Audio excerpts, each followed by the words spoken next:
네, 이 시간에 주실 하나님의 말씀 히브리서 12장 12절에서 17절까지입니다.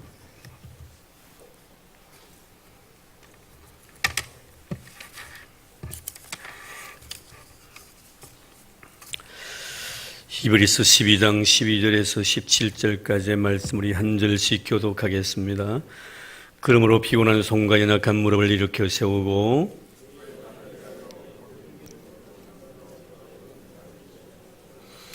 모든 사람과 더불어 화평함과 거룩함을 따르라. 이것이 없이는 아무도 주를 보지 못하리라.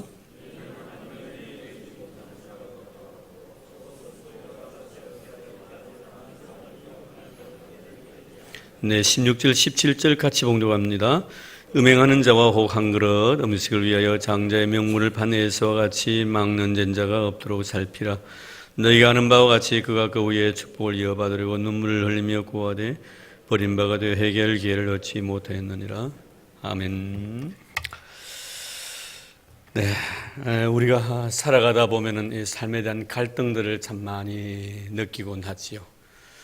그래서 내가 아는 것만큼 행동하지 못한다는 것이고, 또 신앙적인 차원에서 믿는 것만큼 행동하지 못하는 내 자신의 어떤 모순적인 삶에 대해서 그런 괴로워하고 또 갈등을 많이 느낄 때가 있습니다.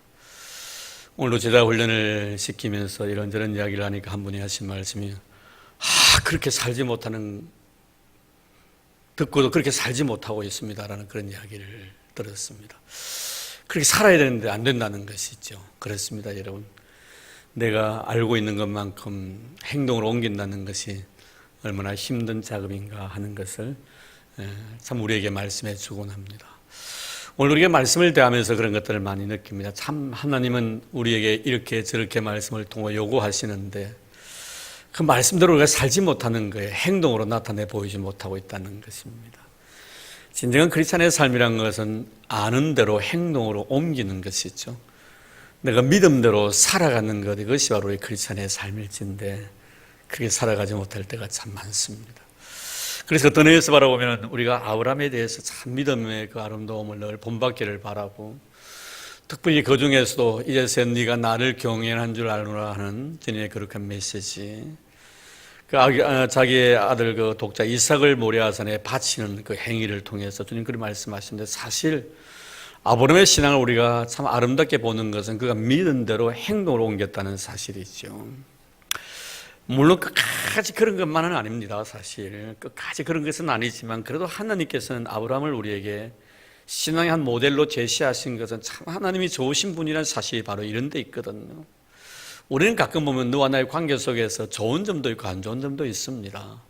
근데 이상하게 좋은 점은 자꾸 빨리 잊어버려요.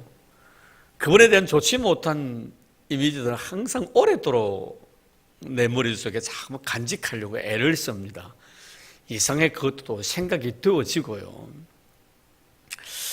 참 여러분, 그러나 우리 하나님의 그 좋으신 하나님은 가만히 우리에게도 다 단점과 장점들이 있는데 우리 하나님은 우리의 단점보다는 장점을 항상 생각을 하고 계신다는, 하나님 바라보실 때 조금 서운한 점도 있겠지만 그러나 네가 모는 목을 모시에 나를 기쁘게 해주었지 않느냐, 그 기쁨 때문에 서운함들이 다 사라지는 거예요. 그래서 나로 인해 늘 하나님 기뻐하고 즐거워하는 이유가 바로 여기 있는 것이죠. 우리는 아무리 좋은 일이 있더라도 저 사람이 나에게 상처 줬던 그 하나의 사건 때문에 갑자기 웃더라고도 아주 심각한 얼굴로 돌변하는 것들을 가끔 보지 않습니까? 그런데 우리 하나님은 그렇게 하시지 않는 참 좋으신 분이세요. 우리가 아브라함의 생애를 가만히 보면 그에게도 참 허물도 많이 있었지만 그의 신앙을 우리가 한마디로 요약한 바로 여호와 일의 신앙이거든요. 하나님이 모든 것을 예배해 주셨다는 그 신앙인데, 이 아브라함은 이 신앙을 가지고 있었을 뿐만 아니라 그 신앙대로 행동을 옮깁니다. 그것이 바로 그의 독자 이삭을 바치라는 주의 명령을 받잡아 모리아산을 향하여 걸어가다가 아들과 주고받는 대화 속에서 그의 신앙이 나타납니다. 아버지는 자주 하나님 앞에 예배를 드리는 모습을 제가 보곤 했는데, 항상 예배 드릴 때는 제일 먼저 아버님은 제물을 준비하셨고, 그리고 또 두 번째는 불을 준비하시고, 그리고 나무를 준비하셔서 늘 이렇게 제사를 드렸는데 오늘 이상하게 아버지 불하고 나무는 가져가시면서 왜 재물은 안 가져가십니까? 이제 이렇게 묻는 거예요. 자, 여기서 이제 아브라함의 그 진가가 나타나죠. 자식에게 뭐라고 고백합니까? 그래. 하나님께서 그 재물은 하나님 당신 자신을 위해서 친히 하나님이 다 준비해 주셔서. 이는 어떻습니까? 여러분, 자녀들 앞에서 내가 가지고 있는 그 신앙을 이렇게 이야기할 수 있다는 것은 참으로 아름다운 거죠. 정말 떳떳하게 자녀들 앞에서 여러분의 신앙을 갖다 이야기할 수 있을 정도의 부모인가 한번 생각해 보면 참 우리가 자식들에게 이렇게 해라 저렇게 하라 이렇게 우리가 명령은 많이 하지만 가끔 그럴 때마다 참 부끄러움도 내 마음속에 간직하는 것만은 사실입니다. 사실 아브라함은 자기가 믿고 있는 하나님에 대해서 아들 이삭에게 말하는 것 아닙니까? 하나님께서 당신 자신을 위해서 친히 준비해 주셨다. 그 신앙이에요. 그래서 모리아산에 이삭을 끌고 가는니다. 그리고 제물로 바치려고 합니다. 그런데 하나님께 그것을 멈추게 하시고 나중에는 그 숯불에 걸려있는 수양을 가지고 제물로 바치다 하거든. 그게 바로 요엘이다. 하나님이 미리 아브라함을 위해서 준비해 주셨다는. 참 우리가 하나님에 대한 신뢰, 믿음, 그것을 내가 행동으로 옮긴다는 것이 얼마나 힘든 작업인가 하는 것을 왜 생각을 하면서 아브라함을 통해서 얻는 신앙의 유산이 바로 이런 것입니다. 사실 성경은 우리에게 물론 우리가 그렇게 다 살아가지는 못하지만 살기 위해서 애를 쓰고 몸부림치고 노력하는 것은 참으로 아름답지요. 의인은 한 사람도 없는데 어떻게 우리가 하나님의 뜻을 다 준행할 수가 있겠습니까? 그러나 그렇게 살지 못한 내 자신의 안타까움과 동시에 그렇게 살기 위해서 몸부림치는 것은 하나님 앞에서 바라볼 때 얼마나 아름답겠냐 하는 그런 말씀입니다. 자, 그래서 오늘 히브리서 기자는 오늘 우리에게 우리 크리스찬으로서의 살아가야 될 삶에 대해서 몇 가지 교훈을 합니다. 자, 먼저 12절 13절 말씀해 보면 그러므로 피곤한 손과 연약한 무릎을 일으켜 세우고 너희 발을 위하여 곧은 길을 만들어 저는 다리로 하여금 어그러지지 않고 고침을 받게 하라. 자, 여기서 보면은 피곤한 손과 연약한 무릎을 일으켜 세우고 하는 이 말씀은 운동 경기 할 때 사용되어지는 그런 용어들입니다.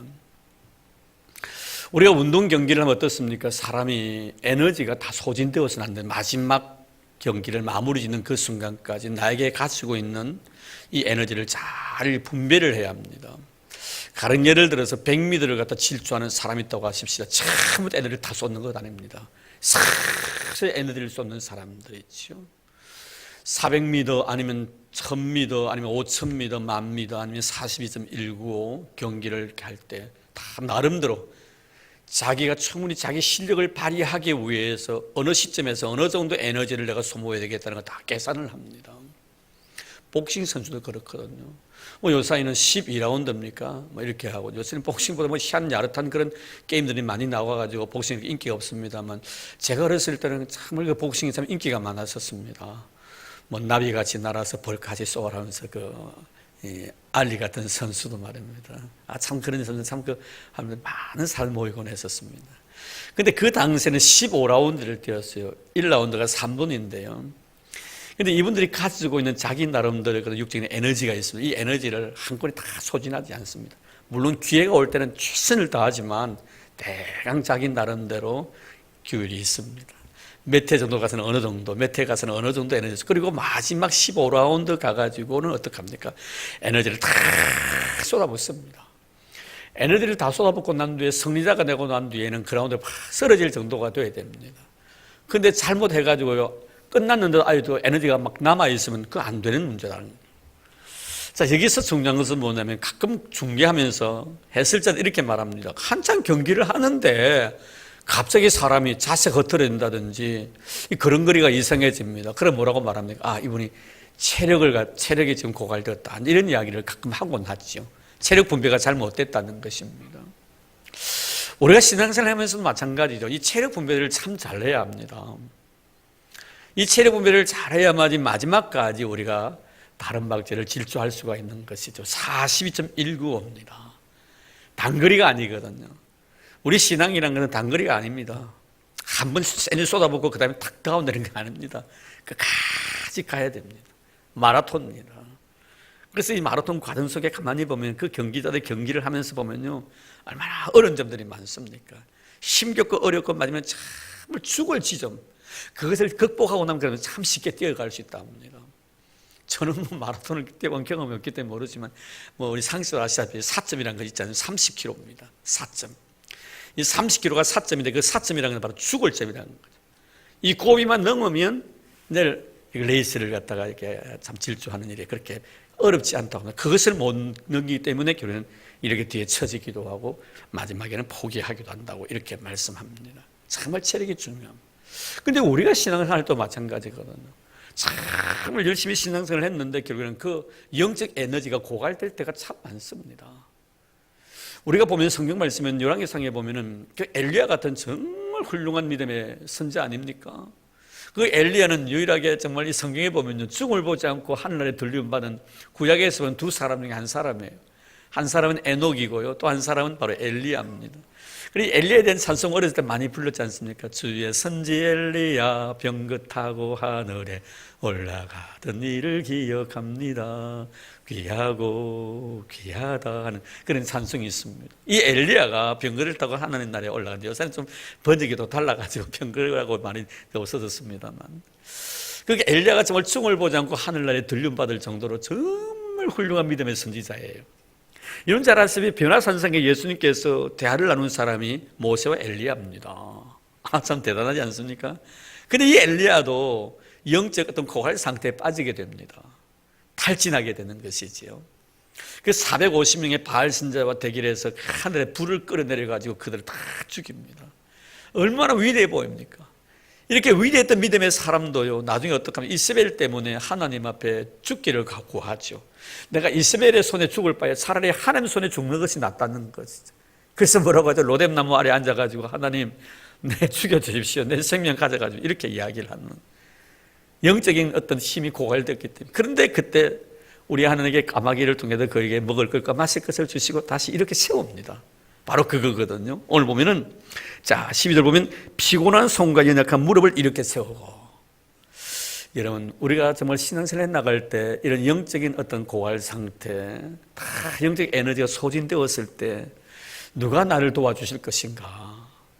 이런 우리 주님이십니다. 할렐루야. 우리 주님께서 여러분의 모든 영적 에너지를 다시 재충전해 주실 줄로 믿습니다. 내가 힘들고 어려울 때 주를 향하여서 내가 손을 내밀어 보십시오. 그는 분명히 내 손을 붙들어 주시고 내 그런 무릎을 다시 펴 주실 것입니다. 그래서 우리 찬송, 그런 찬송이 있잖아요. 주님여 내 손을 꼭 잡고 가소서. 약하고 피곤한 이 몸을 폭풍우 허감 속에 치사 빛처럼 손잡고 날 인도하소서. 주님요, 이 손을 꼭 잡고 가소서. 여러분, 우리 주님의 손은요, 지치지 않는 손임을 믿습니다. 내가 주님의 손을 붙들면요, 참 피곤하잖아요.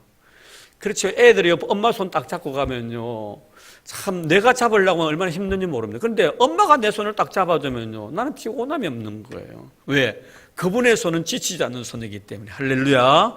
그분은 지치지 않는 손이기 때문에 그분이 내 손을 잡아줘요. 그래서 주님여 내 손을 꼭 잡고 가소서.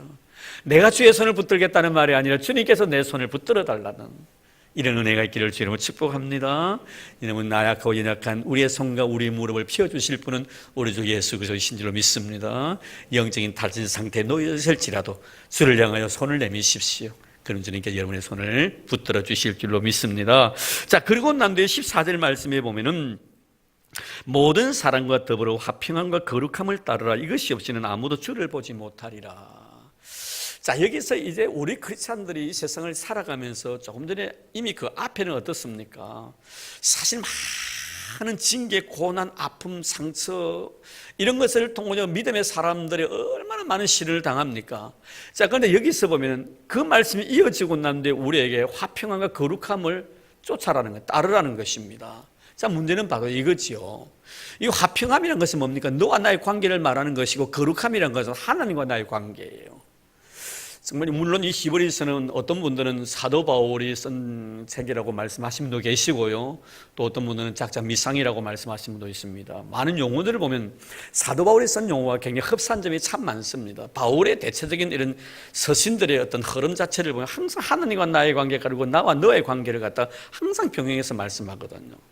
그래서 우리가 그 교리서인 로마서 같은 경우도 1장에 11장까지 말씀 보면은 하나님과 나의 관계예요. 뿌리예요. 기초다 이 말이에요. 뼈대다 이 말이에요. 그 다음에 너와 나의 관계를 가지고 살을 붙이는 거예요. 그래서 아름다운 집을 짓는 이 모습이 있죠. 그래서 항상 사도 바울의 의식 속에서는 신앙이라는 것이 무엇인가, 신앙생활이라는 것은 꼭 하나님과 나의 관계뿐만 아니고 나와 너의 관계가 동시에 연결되어 있는 것이 신앙생활이에요. 그래서 하나님과 나의 관계가 참 잘 되어 있는 사람들은 너와 나의 관계가 굉장히 매끄럽다는 것이죠. 또 역으로 너와 나의 관계가 매끄러운 사람은 하나님과 나의 관계가 참 아름답다는 겁니다. 이게 두 가지가 바로 십자가의 정신이거든요. 하나님과 나의 관계, 나와 너의 관계 아닙니까? 그렇죠? 이래야만이 십자가가 완성되는 것처럼 오늘 말씀 역시 보면 이 화평함과 거룩함을 따르는 말씀은 화평함이라는 건 너와 나의 관계를 말하는 거예요. 자, 그런데 화평함이라는 건 너와 나의 관계를 말하는데 위에서 나열되어 있는 자신의 엄청난 고난과 신을 당할 때 자기에게 괴롭힘을 주는 이 사람들, 할 수만 있다면 모든 사람과 더불어 화평하라. 사도 바울이 그런 말씀합니다. 할 수만 있어요. 모든 사람. 오늘 말씀도 뭐라고 말합니까? 모든 사람과 더불어 화평. 모든 사람과 더불어 화평하라. 우리는 가끔 보면요, 내 마음에 드는 사람과는 화평할 수가 있습니다. 그런데 별로 내 마음에 내 성격과 맞지 않는 자는 어떻습니까? 화평을 시도하려고 하지 않습니다. 그냥 그들은 그들이 살아가는 거고 나는 나대로 사는 거다. 여러분, 이거는 크리스찬의 삶이 아니죠. 오늘 말씀 뭐라 합니까? 모든 사람이에요. 내 성격에 맞든 맞지 않든 화평함을 이루어 나가라는 거예요. 끓이김이 있어서는 안 되겠다는 말입니다. 나를 싫어했던 사람들 앞에는 보면 핍박받았을 때 그 핍박을 한 사람은 얼마나 싫습니까? 그런 사람들과도 더불어서 뭐 하라는 거예요? 화평함을 이루어 나가라는 거예요. 너와 나의 관계예요. 이것은 바로 예술의 정신을 말하시는데 바로 말씀하고 있는 것인데 십자가의 정신이거든요. 우리 예수님이 이 세상에 오셔서 무엇으로 오셨습니까? 화평의 주로 오셨습니다. 평강의 주로 오셨습니다. 하나님과 나의 관계, 그리고 너와 나의 관계, 나와 내 자신의 관계, 나와 자연과의 관계, 모든 관계를 갖다가 다 소통하시기 위해서 예수 이 세상에 오신 거예요. 예수님이 죽어주심으로, 십자가 죽으심으로 인해서 해결된 것들이 얼마나 많습니까? 우리 예수님이 이 세상에 오셔가지고 참 막혀있던 장벽들을 굉장히 많이 허물어 버리십니다. 특별히 이런 보면요, 성적인 장벽을 무너뜨리십니다. 당시 유대인들은요, 유대인의 남자와 유대인의 여자까지 상종 안 합니다. 우리도 과거에 그랬었는데요, 조선시대 보면요, 남자와 여자 따로따로 예배를 드릴 때도 따로따로 예배 드렸습니다. 제가 어렸을 때 그런 경험했는데요, 저희 아버님은 항상 방 안에서 식사를 하셨어요. 우리 엄마는 부엌에서 식사를 하시는 거예요. 제가 어렸을 때 제가 가끔 부엌에 가면 우리 아버님 뭐라 하시냐면, 너 남자가 그 부엌에 자주 들어가는 것도 아니야 이랬었습니다. 근데 여러분, 그런 의식이 우리 아버님도 나중에 자꾸 깨어지더라고요. 나중에 저희 아버님이 설교도 하시고 이러시더라고요. 그래서 저는 지금 설교 잘합니다. 이게 뭐냐면요, 성의 장벽이 무너지는, 남자와 여자의 관계 그 장벽 있잖아요, 무너뜨리시는, 문화의 장벽도 무너뜨리십니다. 사마리아인들과 유대인들의 사는 습성이 다르거든요. 예수님이 오심으로 인해 이 장벽을 다 무너뜨려 버리신 겁니다. 성의 장벽, 문화의 장벽, 언어의 장벽 다. 지난 시간에 제가 성령 강림제를 통해서 방언이라는 말씀을 해주셨습니다. 그 방언이 뭡니까? 언어의 장벽을 무너뜨리는 거예요. 하나로 만들어버리는 거예요. 평화라는 것은 뭐죠? 여러분, 하나라는 의미죠. 우리가 너와의 관계가 정말 하나로서 정말 화평함을 이루지 못하면 오늘 말씀은 주를 보지 못해. 결국 우리의 궁극적인 목적이 뭡니까, 여러분? 예수 믿는 거죠, 그렇죠? 지금 예수 믿으면 궁극적으로 우리 어디 가는 거예요? 천국 가는 겁니다. 천국 왜 갑니까, 여러분? 우리 주님 보고 싶어서 가는 거 아닙니까, 여러분? 내 사모하는 주님, 내 사모하는 주님, 영광의 왕이신 우리 주님을 뵙기 위해서 우리가 천국 가는 거예요. 그 오늘 말씀 뭐라고 말씀합니까? 모든 사람으로 더불어서 화평함을 쫓지 않는다면 주를 보지 못하리라 합니다. 아무리 보고 싶어도 우리가 죽고 있는데 주를 보지 못하는 곳이 어디입니까? 어디예요? 지옥이죠. 지옥 아니면 천국인데, 천국에는 어딘지 주님을 뵐 수가 있는데 주님 보지 못하는 곳은 어디라는 거예요? 자신 있게 이야기하세요. 지옥 그래요. 말 잘했습니다. 시원하게 지옥이죠. 주를 보지 못한다는 것은 뭘 말하는 거예요? 우리가 심각하게 받아들여야 합니다. 말씀을 그냥 스쳐 지나가면 안 됩니다. 결국 예수님이 이 세상에 오신 목적이 바로 이거거든요. 나와 너의 사이에 막혔던 이 장벽, 담을 허무쓰기 위해서 오셨단 말이에요. 그래서 지금 주님이 오심으로 인해 나와 하나님 사이에 막혔던 담이 허물었지 않습니까? 내가 하나님을 아버지로 부를 수 있던 것도 바로 예수님 때문에 그런 겁니다. 그래서 주님은 우리의 뭐라고요? 평화입니다. 주는 평화, 같이 부를까? 시작. 주는 평화, 막힌 담을 모두 허셨네. 주는 평화, 우리의 평화, 우리의 평화. 주는 평화, 막힌 담을 모두 허셨네. 주는 평화, 우리의 평화. 할렐루야. 이런 주님은 평화예요. 막힌 담을 다 허물어 주신 분이에요. 하나님과 나 사이에 막혔던 이 죄악의 담을 우리 주님이 허물어 주신 거예요. 너와 나의 관계 속에 막히는 이 죄악의 담들을 다 주님이 허물어 주신 거예요. 주님은 평화의 왕이십니다. 그래서 주님 뭐라고 말씀하셨어요? 화평케 하는 자는 복이 있나니 저희가 하나님의 아들이라 일컬음을 받을 것이며, 아들은요 아버지의 얼굴을 볼 자격이 있습니다. 아들은요 아버지의 집에 마음대로 들어갔다 나왔다 합니다. 우리 후가리 여성요, 제가 비록 자그마한 방이지만요 목양실에 기못 들어갔다 들어갔다 합니다. 우리 성도는 꼭 방에서 놓고 합니다. 목사님 부릅니다. 우리 후가리 한 번도 아빠 부른 적이 없어요. 그냥 열고 들어옵니다. 와가지고 화장이 지 마음대로 씁니다. 내가 가진 건 지 마음대로 써요. 저는 말하지 않습니다. 왜요? 내 아들이기 때문에. 이러면 우리가요 하나님을 향하여 아버지라 부르는 것은 내가 자녀라는 거예요. 내가 주의 얼굴을 뵙는다는 건 이토록 놀라운 축복인 거예요. 내가 마음대로 들어갈 수 있는 은혜를 주시는, 누구에게? 평화하는 사람에게 하나님의 자녀가 되는 권세를 주시고 하나님의 아들의 일컬음을 받을 수 있다는 참 놀라운 축복이죠. 여러분, 내가 아들이라는 것이 얼마나 놀라운 축복입니까? 여러분, 아버지가 마음대로 만질 수 있다니까. 여러분, 이러면 어찌 보면요 나중에 보니까 제가 애를 키우다 보니까 이제는요 어렸을 때는 이 자식들이 내 눈치를 보는, 요새 내가 눈치를 봐요. 내가 눈치 본다니까요. 그렇게 되더라고요. 나는 가만히 보면 영적 세계도 마찬가지인 것 같아. 하늘이 항상 내 눈치를 보지 아니할까? 왜? 내가 아들이거든. 할렐루야. 아들이잖아요. 아들 삼아주셨잖아요. 누구에 주신 축복입니까? 화평케 하는 사람입니다. 잊지 마시길 바랍니다. 모든 사람들과 더불어 화평하지 않냐면요 주를 보지 못합니다. 그리고 두 번째는 뭐예요? 하나님과 나의 관계 속의 거룩함입니다. 굉장히 중요한 말씀인데요, 하나님과 나의 관계 속의 거룩함이라는 것은 굉장히 강력한 명령이에요. 우리가 레위기서에 보면 내가 거룩하니 너희도 거룩하라고 말씀하십니다. 여러분, 레위기서가 신구약 전체의 가장 핵심적인 성경이에요. 왜 핵심적인 성경이냐면 바로 제사가 있기 때문입니다. 제사입니다. 그래서 이 레위기서는 제사에 대한 제도인데요, 거기서 하나님께 말씀하신 핵심이 뭐예요? 내가 거룩하니 너희도 거룩하라는 이 말씀은 제사에 써야되는 용어입니다. 그러면 하나님 앞에 우리가 제물을 바칠 때 그 거룩한 제물로 바쳐야 되는데, 그 거룩한 제물은 어떤 제물이에요? 점도 없고 흠도 없는 깨끗한 제물이에요.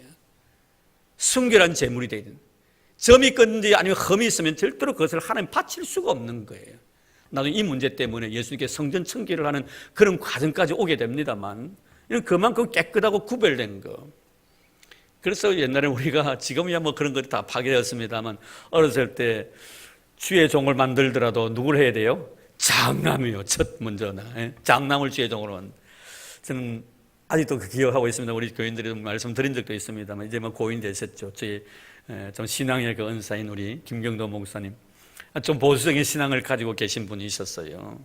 옛날 분이시니까 참 인품이 제가 어렸을 때는 참 너무 좋으신 분이셨어요. 지금이야 우리 노회장 제도 같은 경우에는 1년 하고 맙니다. 왠지 우리 교회 목사님은 심심하면 우리 교회 앞에다가 노회장 이래가지고 플랜카드를 여러 번 봤어요. 그래서 지금 내가 크고 이제 목사가 되고 나서 가만히 보면 그때는 노회장 할 만하신 분이 많이 없었던가 봐요. 우리 목사님이요 경남 노회장을 몇 번 한지 몰라요. 하여튼 몇 번 하셨어요. 그래서 플래카드를 풀고 이렇게 축하하는 그런 내용을 제가 많이 봤는데, 이분은 항상 강대상에서 설교를 하시면서 당신 자신의 아들이 우리 장남입니다만 그 김중훈 교수라고 당신의 총장하신 분이시거든요. 항상 자랑을 하세요. 가끔 자랑을 자주 하세요. 지금이 학박사가 얼마나 많습니까? 그분은 그 당시 경남고등학교, 우리 진해 공부하시고 경남고등학교를 나왔다가 서울대 물리대 영문과를 나오셨습니다. 그리고 스위스 바젤에서 신학 박사학위를 받았는데요. 꼭 그렇게 말씀하십니다. 한 가문에서 박사가 나오는 것은 1세기에 하나 정도다. 그 하나가 우리 아들이라고 가끔 저는 이렇게 자랑을 많이 하세요. 근데 그분이 그렇게 말씀하시는 거예요. 그분도 목사님이시거든요. 우리 김중훈 교수가 목사님이신데, 목사가 되려고 하면은 육신도 깨끗해야 된다. 몸에 상처, 칼을 대서는 안 된다. 그래서 우리 교인 중에서 자녀가 이 목사로 키우기를 원하는 자녀에게 그것이 다 성경의 요구는 아니지만 그래도 그 정신은 참 아름답지 않습니까? 그렇죠? 하나님 앞에 바치는데 육신이 만신장이 돼가 되겠나 이 말이에요. 깨끗한 모습으로. 부모의 책임이거든요. 어렸을 때부터 자녀를 잘 키워야 된다는, 육신적으로 상처받지 않도록 꼭 그 말씀하셨거든요. 하나님 앞에 드리는 재물은 흠이 없어야 돼요. 그래서 주의 종으로 삼는 사람도 육신적으로 흠이 있으면 안 된다. 깨끗하게 보존을 시켜줘야 돼. 이런 이야기를 자주 하셨어요. 오늘 여러분, 오늘 이 말씀 거룩함이라는 건 재물에 사용되어지는 거예요. 우리가 하나님과 나의 관계 속에서 흠이 없는 사람, 그러면 뭘 통해서 거룩함을 이루어 나갈 수가 있는가? 우리 주님께서는 제자들을 위해서 기도하시면서 요한복음 17장 말씀은 진리로 그들을 거룩하게 하시며 하는 기도 내용이 나옵니다. 하나님 앞에 기도하시면서 뭘 통하여 거룩하게 된다고요? 진리예요. 말씀을 통해서 거룩해진다는 거예요. 사도 바울은 이 말씀을 가지고 디모데전서 4장 5절 말씀에 다시 인용을 하면서 뭐라 말씀합니까? 말씀과 기도로 거룩하여 짐이니라. 정말 중요한 요인이죠. 우리가 거룩해질 수 있는 요인, 말씀과 기도예요. 그럼 이 말씀과 기도가 왜 거룩함에 있어 중요한 요인인가? 말씀이란 것이 뭡니까, 여러분? 우리가 하나님의 말씀이란 것은 내가 어떤 존재인가를 알게 하는 겁니다. 하나님이 어떠신 분이신가 하는 것을 우리에게 계시해 주시는 내용이 바로 하나님의 말씀이에요. 이 말씀 안에서 하나님이 어떤 분이신가, 그리고 그 하나님 앞에서 나라는 존재는 어떤 존재인가, 하나님은 어떤 분이세요? 거룩하신 분이고 사랑 많으신 분이세요. 그런 하나님 앞에서 나는 어떤 존재입니까? 죄성이 가득한 죄인이더라 이 말이에요. 이것을 깨닫게 해주는 건 성경 말씀이거든요. 그런 말씀은 나에게 적용을 시키는, 나는 어떤 존재라는 거예요? 죄인이라는 거예요. 하나님의 거룩함 앞에 선 내 자신의 죄인, 같은 동등한 인간과 인간의 관계 속에 상대적인 의미에서 바라보면요, 다 도토리 키재기예요. 그저 그렇고 그래요. 그러나 하나님과 나의 관계예요. 이 거룩함이라는 것은 하나님과 나의 관계예요. 하나님의 거룩함 앞에 서 있는 내 자신의 모습은 너무나 초라하다. 내가 하나님 앞에 죄인이라고 고백하지만 내가 고백한 그 죄인의 그 이상의 죄인이라는 것을 우리는 깨닫게 된다는, 이게 뭡니까 여러분? 말씀의 역사예요. 말씀을 통해서 내가 얼마나 하나님 앞에 못나고 더럽고 추하고 흠이 많은 존재인가, 그분의 은혜가 아니면 구원을 받을 자격이 없는 자라는 것을 일깨워줍니다. 그럼 일깨우는 것으로 끝나는 겁니까? 아니잖아요. 그것을 가지고 어떻게 승화시켜야 됩니까? 기도로 승화시키는 거예요. 내가 얼마나 크나큰 죄인인가를 내가 알았다면 하나님 앞에 나와서 그 문제를 가지고 눈물을 흘리면서 참여해야 된다는 거예요. 그럴 때는 예수의 보혈 은총으로 인하여 내 심령을 중화시켜 주시고 하나님의 은혜로 인하여 내가 주의 영으로 거룩한 하나님의 백성이 된다는 의미입니다. 사랑하는 성도 여러분, 우리가 만약에 하나님의 거룩한 말씀과 기도 없이는 내 영혼의 깨끗함을 보존할 수가 없습니다. 그리고 우리는 거룩함을 쫓아야만이 우리가 주의 얼굴을 볼 수 있다는 것. 하나님 앞에서 내가 점도 없이 험도 없이 책망받을 것도 없는 순결한 마음, 그것은 바로 예수 그리스도의 보혈의 피밖에 없습니다.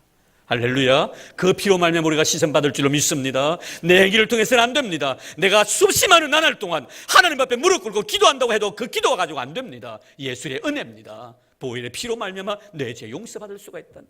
그래서 우리에게 뭐라고 말씀합니까? 너와 나의 관계 속에서는 모든 자들과 더불어 화평함을 쫓고 하나님과 나의 관계 속에서는 거룩함을 이루어 나가야만이 우리가 먼 날 주의 얼굴을 볼 수 있을 것이다. 할렐루야. 주의 얼굴을 보기를 원한다면 이런 삶을 사는 여러분들 되기를 바랍니다. 십자가의 거룩한 은혜를 갖다 늘 사모하는 여러분 되기를 바랍니다. 하나님과 나와 너의 관계, 하나님과 나의 관계가 참 아름답게 정리되어가는 이런 신앙인이 되기를 바랍니다. 자, 그리고 난 뒤에 15절 말씀에 보면은 너희는 하나님의 은혜에 이르지 못하게 하는 자가 없도록 하고, 자, 이 말씀 뭐예요? 모든 자들이 하나님의 은혜에 이르도록 하라는 거예요. 우리 성도들 가운데서 믿음이 약해서 정말 믿음에서 떨어지려 가고 하는 사람도 있습니다. 그런 사람들을 도와주고 격려하고 위로해 주어서 하나님의 은혜에서 떨어지지 않도록 도와주어라. 우리가 해야 될 자세입니다. 신앙 약한 사람들이 우리가 도움이 되고 위로가 될 수 있는 자가 되라. 지금 이 말씀을 하는 거예요. 내 눈으로 너를 보지 마시기 바랍니다, 여러분. 너의 눈에서 너를 바라볼 수 있는 자가 되기를 바랍니다. 아주 신앙생활 한지 오래되지 않는 사람들, 아주 은혜가 무엇인지 알지 못하는 사람들, 성령이 무엇인지 알지 못하는 사람들, 찬송의 의미도 이해하지 못하고 말씀에 대한 의미도 이해하지 못하는 성도도 있습니다. 그런 사람들이 다 은혜에 들어갈 수 있도록 여러분이 저 믿음의 협력자가 되기를 바랍니다. 그러는데 그 다음 말씀 뭐라고 합니까? 또 썬뿌리가 나서 괴롭게 하여 많은 사람이 이로 말미암아 더럽게 되지 않게 하면, 무슨 뜻입니까? 썬뿌리가 되지 말라는 거예요. 여러분, 이 썬뿌리는 어떻습니까? 여러분, 사람들을 힘들게 만드는, 여기서 이 썬뿌리는 두 가지 의미, 하나 뭐냐, 영적 교훈을 말하는 거예요. 잘못된 교리를 가지고 그 영혼을 망가뜨리는 것을 말하는 것입니다. 오늘 이단자들 두고 하는 말이기도 합니다. 여러분, 이단자들 보십시오. 여러분, 잘못된 교리를 가지고 그것이 마치 진리인 것처럼 행세하지 않습니까? 여러분, 우리 주님 이렇게 말씀하셨는데, 요한복음에 보면 너희가 이 세상에서 환난을 당하나 담대하라, 내가 세상을 이겼노라. 이긴 자가 누굽니까? 예수 그리스도 믿습니다. 근데 이만희가 뭐라면 지가 이긴 자라는 거예요. 하나님께서 우리를 구원시킬 수 있는 유일한 길은 예수 그리스도밖에 없습니다. 그분이 바로 우리의 중보자이십니다. 보혜사십니다. 성령님이십니다. 근데 이만희가 뭐라 말합니까? 지가 보혜사라네요. 지가 보혜사라고. 이런데 여러분 말려 들어가고 있는 거예요. 이런데 말려 들어가고 있는 거예요. 얼마 전에 제가 갖고 온 선배 목사님을 압니다. 선배 목사님 그 후배 목사님 같이 있는데 그 후배 목사님을 통해 제가 들은 이야기입니다. 병원에 이렇게 근무를 하고 계시는데 노총각이 하나 있다는 거예요.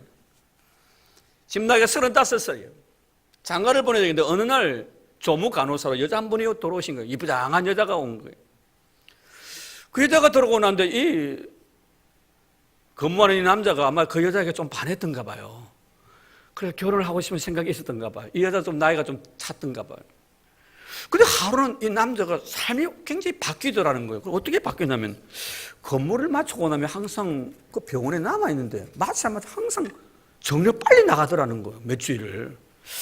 이상하다 싶어가지고 하루는 물었대요. 요새 니 어디 가는 게? 예, 목사님 저 성경 보러 갑니다. 그래, 무슨 성경? 그 며칠 전에 온 그 아가씨 있지 않습니까? 그래 있지. 이 요새가 좀 좋아하는 것 같더라. 사실 좀 마음에 두고 있습니다. 그런데 그 여자가 저에게 하는 말이 당신 내하고 결혼하고 싶으면 내가 하라는 대로, 내가 시킨 대로 하라더래요. 그리고 그게 뭔데? 성경 공부인데 그거 하면 된다더라.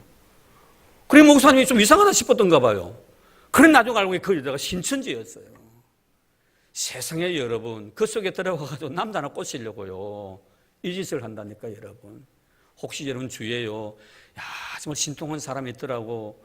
하나님 말씀을 기차게 끼워 맞추는 사람이 있다고 한번 가서 성경 공부하러 가는데 한번 갈래? 여러분 다 100% 신천지입니다. 아닌 것 같아요? 신천지예요. 기억하시기 바랍니다. 썬뿌리들이에요, 썬뿌리들. 우리의 영혼을 망가뜨리는 존재들이에요. 지 혼자 지옥 가기 아까우니까 가시 손잡고 지옥 갈 사람들이에요. 참, 여러분, 이런 것들 여러분 절대로 경계하기를 바랍니다. 자, 그러고 난 뒤에 그 다음 말씀 볼까요? 마지막 16절 17절 말씀입니다. 맹하는 자가 혹 한 그릇 음식을 위하여 장자의 명물을 판내 에서와 같이 막려는 자가 없도록 살피라. 여기서 지금 에스의 전체를 밟지 말라고 이 말씀하신 거예요. 에스는 어떤 사람입니까? 여러분, 망령된 자가 없도록. 이 망령된 자라는 것은 신령한 것, 하나님의 거룩한 은혜를 갖다가 아주 얕잡는 것을 말하는 거예요. 가치 없는 것을 치부하는 자를 두고 하는 말이에요. 여러분, 하나님의 은혜가 얼마나 귀한 것입니까? 십자가 은혜가 얼마나 큽니까, 여러분? 이 값비싼 은혜요, 값비싼 은혜. 나는 정말 감당할 수 없기 때문에 그저 믿음으로 구원을 받는 거예요. 나를 위해서 하나님 당신 자신께서 죽어주신 사건이에요. 하나님이 죽으셨다니까요. 사람이 죽은 것이 아니라 하나님이 죽어주신 거예요. 얼마나 값비싼 대가를 치렀습니까? 이거 갚을 수가 없는 거예요, 우리가. 그래서 어떻게 하는 거예요? 그저 공짜로 주시는 거예요. 갚을 수가 없으니까. 내 능력으로 갚을 수 있다면 갚아라고 이야기할 것이에요. 갚을 수가 없기 때문에 갚지 말라고 그저 탕감해 주시는 것 아닙니까, 여러분? 이 놀라운 값비싼 은혜를 갖다가 값싼 것으로 치부하지 말라는 거예요. 이자가 바로 망령된 자입니다. 에서 보십시오, 여러분. 하나님께로부터 그가 받아야 될 놀라운 축복이 얼마나 컸습니까? 장자의 기업이. 올지와 여러분들 모두가 장자의 기업을 받고 있는 줄 믿습니다. 어느 누구에게도 양보해서는 안 된다 이 말이에요. 이 시당 하나만은. 사도 바울 보십시오. 손해보고요 양보합니다. 그러나 십자가의 은혜만은, 이 믿음만은 절대로 양보하지 않습니다. 목에 칼이 들어와도요 십자가입니다. 예수의 놀라운 부활의 영광입니다. 이것만은 절대로 양보하지 않는다는 거예요. 장자의 여러분 명분이 뭡니까, 여러분? 하나님 나에게 주신 축복이에요. 십자가의 은혜예요. 이걸 여러분 가볍게 여기면 안 됩니다. 정말 소중한 하나님의 은혜라는 것을 잊지 마시기를 바랍니다. 이것을 가볍게 여기니까 어떻습니까? 그 결과가 뭡니까? 하나님의 은혜를 갖다가 한낱 가치 없는 것을 여기는 사람들, 예수의 십자가의 은혜를 짓밟아버리는 사람들, 이런 사람에게 주시는 저주가 무엇입니까? 자, 그런 말씀 보세요. 17절 볼까요? 너희가 아는 바와 같이 그가 그 후에 축복을 이어받으려고 눈물을 흘리며 구하되 버림바가 되어 해결 기회를 얻지 못해. 하나님 앞에 버림바가 되어 해결 기회를 얻지 못했다는, 얼마나 불쌍한 인생입니까, 여러분? 참 우리가 얼마나 감사합니까? 우리가 아무리 많은 죄를 져도 하나님 앞에 나와서 해결할 수 있는 기회와 은혜를 주시니 이거보다 더 큰 은혜가 어디 있겠단 말이에요. 끝까지 여러분의 눈에 흙이 들어가는 그 순간까지 하나님 앞에 기도하시기를 바랍니다. 하나님 아버지, 나로 하여금 해결할 수 있는 영을 거두지 말아달라고. 그런 은혜가 있기를 주 여러분 축복합니다. 여러분의 모든 삶 속에서 해결할 수 있는 은혜를 하나님께로부터 힘입어야 됩니다. 왜? 나는 연약하기 때문에, 매일매일 넘어지고 쓰러지고 죄지는 존재이기 때문에. 잊지 마시기를 바랍니다. 왜 해결할 기회를 못 얻습니까? 하나님께로부터 버림바가 되었어. 하나님께로부터 버림바가 되었어. 여러분, 하나님 앞에 사랑받는 존재를 믿습니다. 오늘 낮 아침에도 말씀을 드려서 우리는 정말 하나님의 사랑을 받은, 내가 얼마나 자랑스러운 존재인지, 이 귀하고 아름다운 은혜를 입은 내 자신, 오늘도 여러분 이 귀하고 아름다운 은혜 속에 잠기는 이름 되기를 바랍니다. 우리는 정말 해결할 기회를 얻었어. 정말 하나님 나에게 주신 그 아름다운 축복이 헛되지 않냐고, 나를 통해 십자가의 영광이 다 세워지는 이런 놀라운 축복이 있기를 주의 이름으로 축원합니다. 하나님 감사합니다.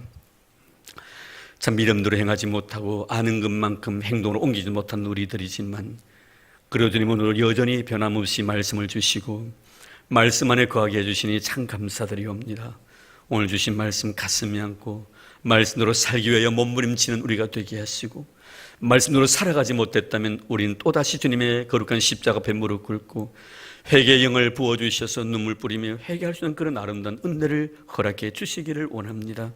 그래야 주님의 거룩함을 이루어 나가게 도와주시고 너와 나의 관계 속에서 화평함을 이루므로 먼 훗날 천국 가서 주님의 얼굴을 뵙는 저희를 다 되도록 은혜를 베풀어 주옵소서. 예수님 이름으로 기도드립니다. 아멘. 네, 이 시간에 우리 바나바 선교에 특별 찬송해 주시겠습니다.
네, 감사합니다.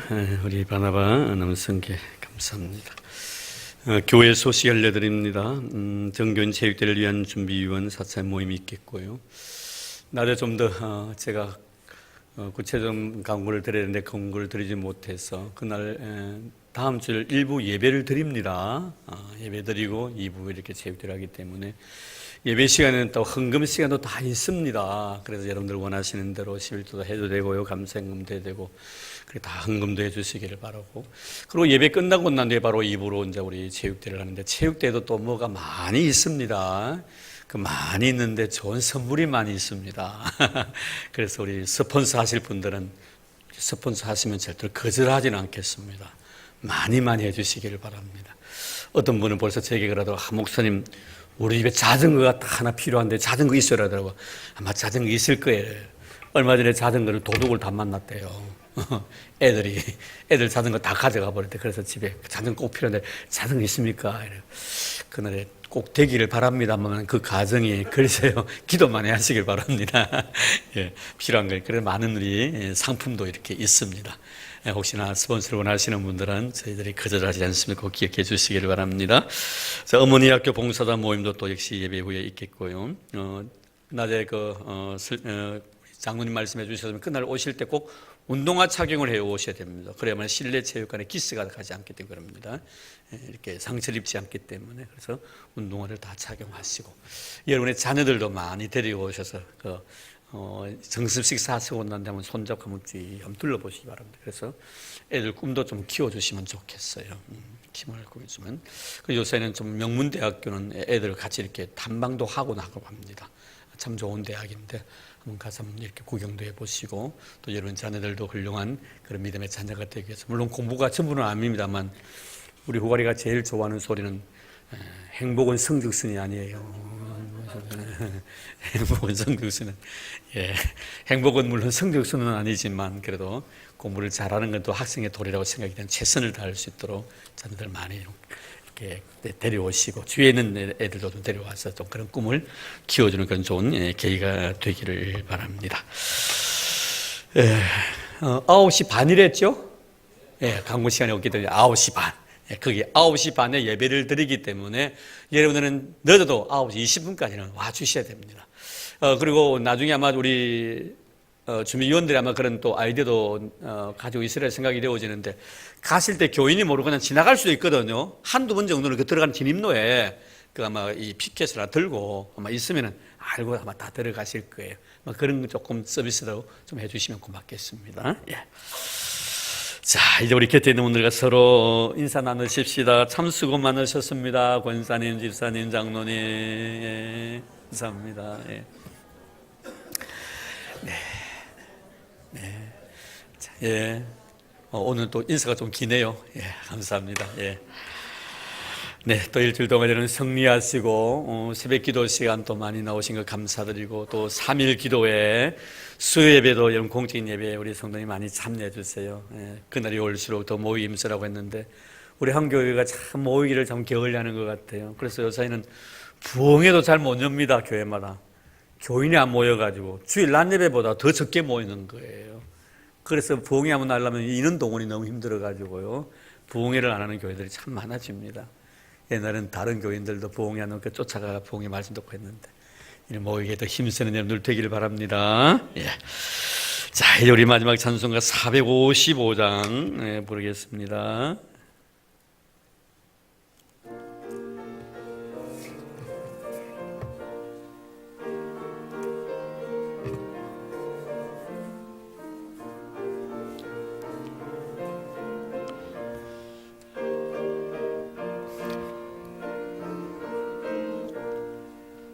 주님의 마음을 본받는 자, 그 마음의 평강이 찾아오면 험악한 세상을 이기리니 하늘로부터 임함이로다. 주님의 마음 본받아 살면서 그 거룩하심 나도 이루리. 모습 내 눈에 안 보이며 그 음성 내 귀에 안 들려도 내 영혼 날마다 주를 만나 신령한 말씀을 배우도다.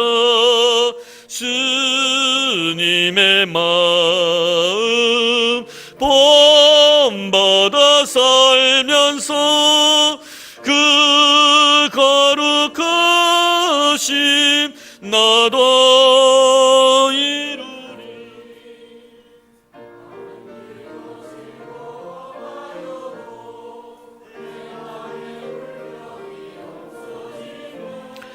십자가 고난을 이겨내신 주님의 마음 본받음이라. 주님의 마음 본받아 살면서 그 거룩하심 나도 이루리.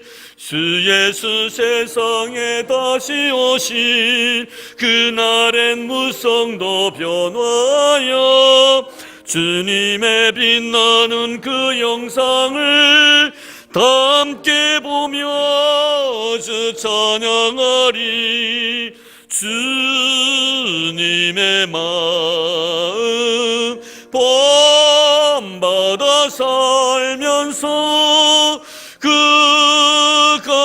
거룩하심 나도 이루리. 이제는 우리 주 예수 그리스도의 은혜와 하나님 아버지의 지극하신 사랑하심과 성령님의 교통하심과 위로하심과 축복하심의 은혜가 오늘 온종일 주와 교회를 믿음으로 섬기고 복되고 아름다운 날 신령한 은혜를 사모하여 이 자리에 모여서 주님의 은혜를 바라보며 주신 귀한 은혜 속에 잠겨 이 엄악한 세상 속에 나가 흩어진 교회에서의 사명을 다짐하는 사랑하는 우리 모든 성도들 머리 위에와 우리 교회 위에 이제부터 영원토록 함께 하시기를 간절히 축원하옵나이다. 아멘.